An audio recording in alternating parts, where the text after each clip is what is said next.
July 24th, 12:30 a.m.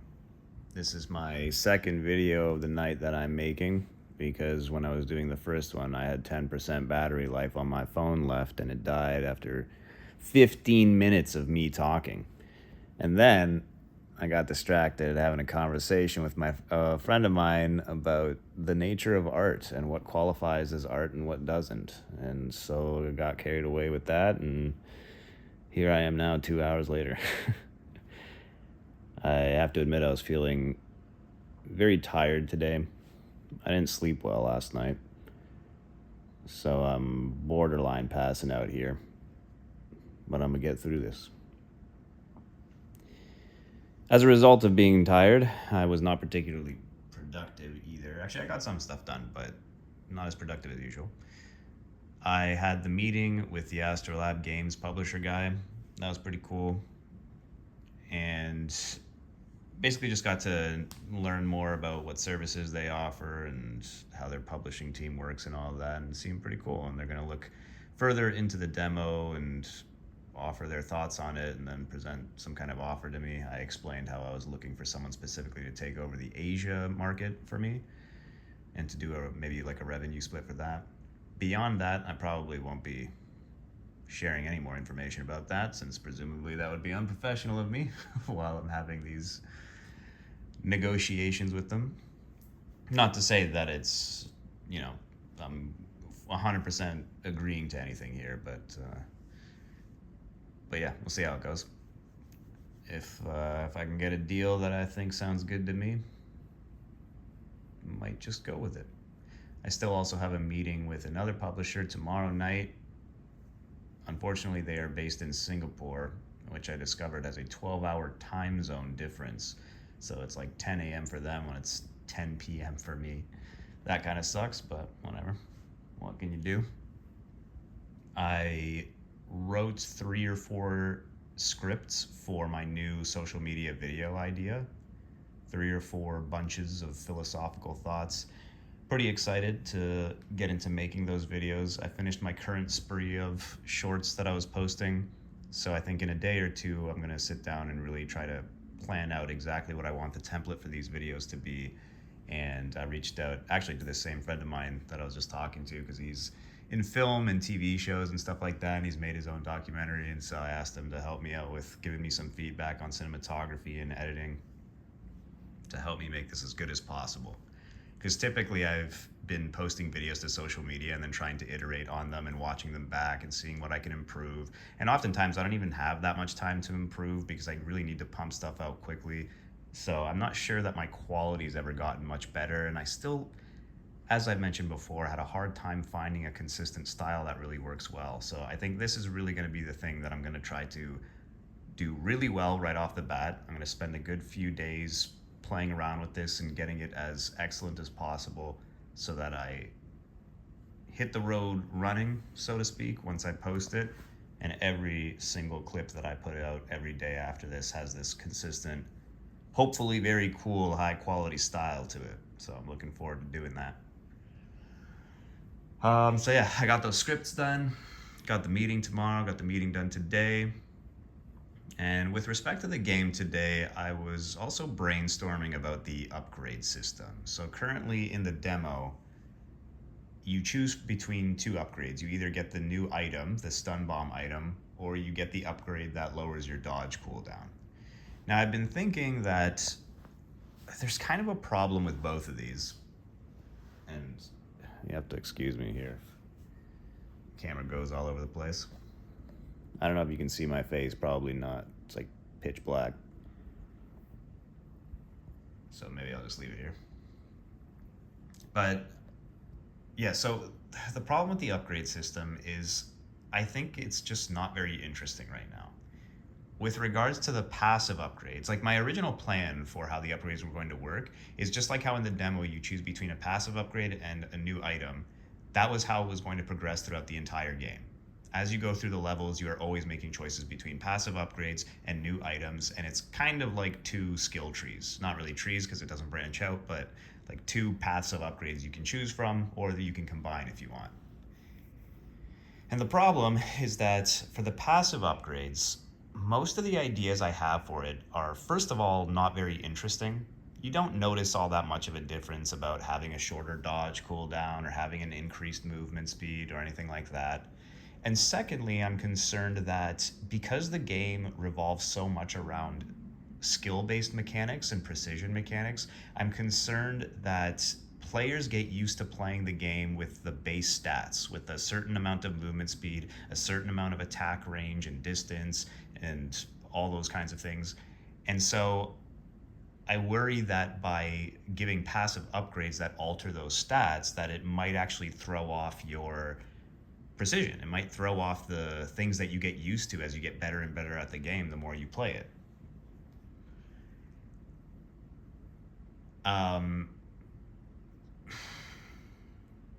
and when I'm designing the levels, I'm designing them around the base stats that you start with the game. So that also could make things trickier when I'm designing it. If things end up getting too easy, maybe with those passive upgrades, or if it screws it up somehow, I don't know.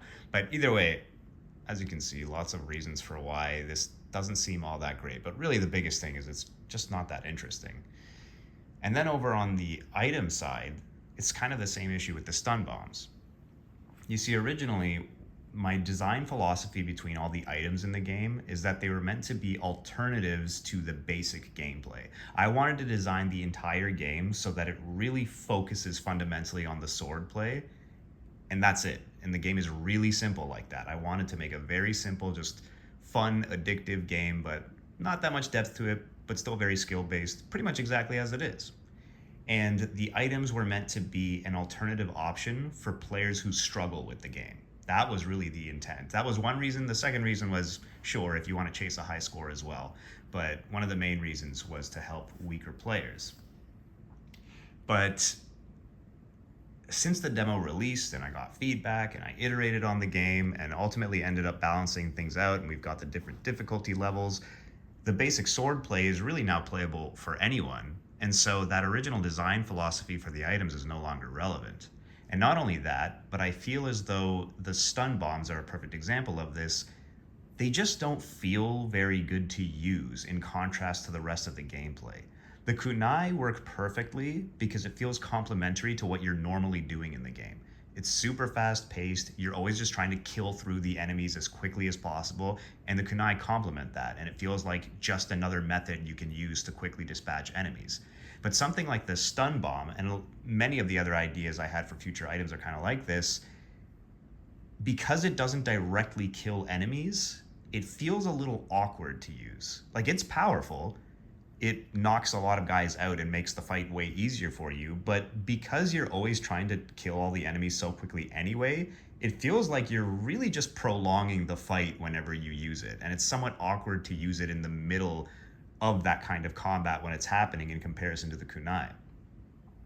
And so, and certainly for myself, I feel like when I play the game, I practically never intentionally choose to use the stun bombs. They just don't feel as good to use to me. It feels very awkwardly intentional and like it breaks up the pace of the combat too much. So I was thinking a better alternative that occurred to me when I was thinking about this was something like the upgrade system from the old school Contra games on SNES or from traditional shoot 'em ups, where you have your initial standard weapon, like you fire a single bullet, for example, and then when you pick up power ups, it transforms your weapon into a modification of your base weapon. So instead of just one bullet, it becomes 3 bullets at a time. Or maybe it's just one bullet, but then the bullet now explodes on impact and does area of effect damage. Or it fires really quickly, just whatever. It's all variations on that initial basic weapon that you had. So I was thinking, well, maybe something like that could work for the items instead, like with the kunai. Have a version of it where you fire multiple of them at the same time, but maybe it doesn't have the auto targeting that kunai normally has. Or maybe there's one that you shoot it and it kills one guy and then it also explodes and kills any guys that are nearby to him, and so on. You get the idea. And this could also, in case it gets too powerful, some of these items, they can be balanced out by having them take up different amounts of inventory space depending on how powerful they are. So there's already a built-in way for me to be able to balance them out as well. And I feel like that would make for something that's much more in tune with the rest of the gameplay so that all of your items revolve around just being alternative methods of killing enemies in cool ways. Cool, fast, fun ways. I don't know. There might still be space for more utility-based items, such as with the archers right now, for example, because the rooms are now getting larger and you have this ranged enemy. I had a smoke grenade item before that you could use that allowed you to create a kind of barrier between yourself and ranged enemies. It stops them from shooting at you. And something like that might maybe still be useful, especially now with larger rooms and with enemies firing at you quickly. But I don't know. I'll have to play around with it, but I very much feel like I need to overhaul the upgrade system and to have it really focus in on complementing the standard gameplay instead of trying to come up with this original like ideas based on the original design philosophy of them acting as crutches for people who suck at the game, because that doesn't seem to actually be very fun in the end. Yeah, and on the passive upgrade side, like I said, most of them aren't very interesting, and I am concerned about it changing the feel of playing the game that you get used to, which could end up being a bad thing. But there are a couple of them that I think could still work well. Like I had one idea for giving you a second use of the Girameki technique, and another one that would act as like a second life. So if an enemy would normally kill you, you at least just once in the level, if you're normally about to get killed, your guy automatically deflects and kills the enemy that was going to kill you instead. So something like that would obviously be very attractive to use and would make the game more interesting and fun.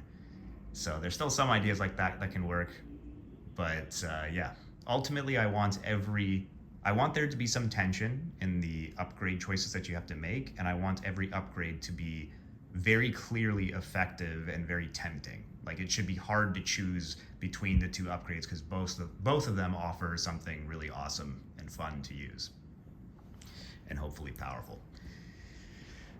So most likely, I will have to do some overhauling there. Furthermore, another area of critique that I was considering is the dialogue on a couple of levels. I may have mentioned this briefly before in another video, I'm not sure, but I'm not 100% happy with the performance I put in for Genyu. I feel like I went a little too hard on the graininess in the voice and enforcing the hoarseness in my voice, and that prevented me from being able to give a more lively and emotional performance that I think would be a lot more fun to listen to. So I'll likely be, this is going to be much further in the future, I'm not going to deal with this right now, but once I get around to it, I will probably re-record all of the lines I've currently done and experiment more with doing something closer to my natural voice and to put more feeling into it and to make him keep his attitude for the most part, but make him a little more lively and fun to listen to. Also, with the dialogue itself, I'm relatively happy with it and certainly with the tone of the game, but I think there's some adjustments I can make to the writing to make it a little more fun as well, to similarly inject just a little more life into it. And the same goes for the dialogue choices for the player.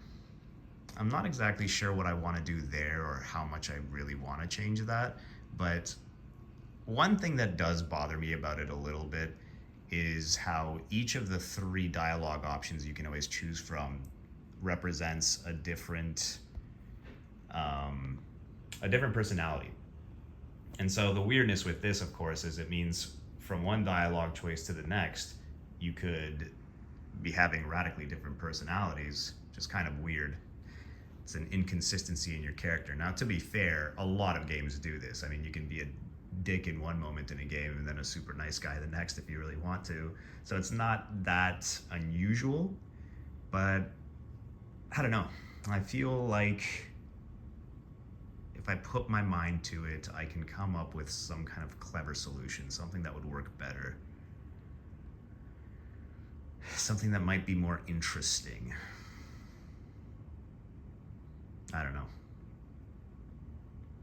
My main intention behind the dialogue system is to help the player develop their relationship with the characters in a specific way. So that it's really, there's going to be a couple of choices I want to do that will affect the plot, but most of the choices I want it to affect your relationship with the characters and how they react to you and how they talk to you. So And that was the idea behind having the three different personality types that you're always choosing from. So I do wonder if, I don't know, there's a less blunt way of doing that.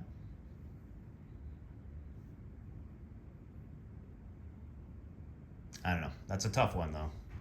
I feel like if there were an easy solution to that, someone would have already come up with it. But never fear, I am smart. Surely I can come up with something. But maybe it's also fine. I don't know.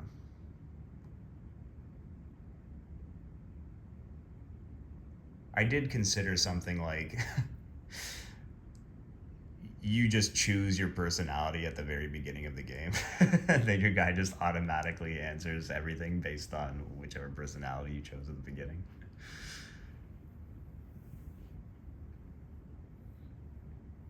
But that probably wouldn't be quite as fun, while still allowing you to make the major decisions in the game.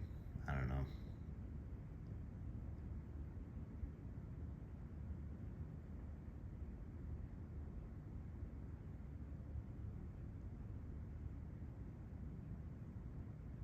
Yeah, I don't know. I don't know. I think it's a pretty good system. I have some good ideas for the changes and how the characters react to you based on the choices you make. But who knows? Maybe something will occur to me. We'll see. Um,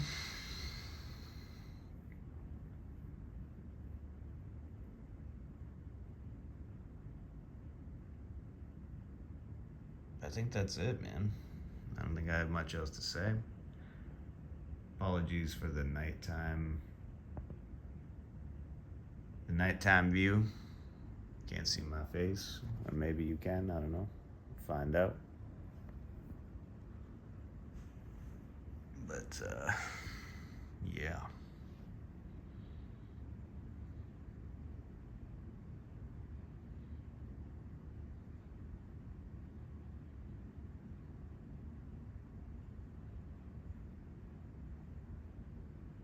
All of my best ideas come to me when I'm hanging around outside.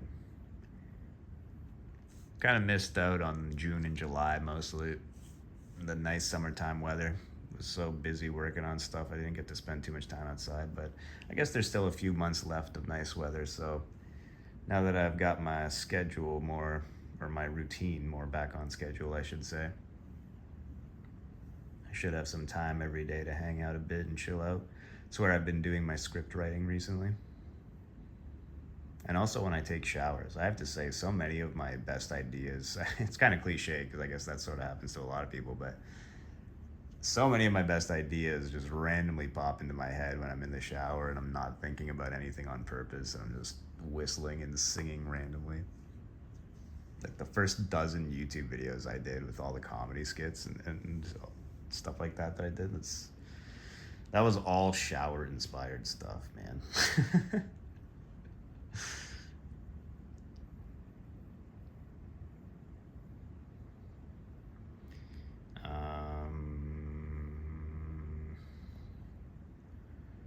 I had something else on my mind. What was it?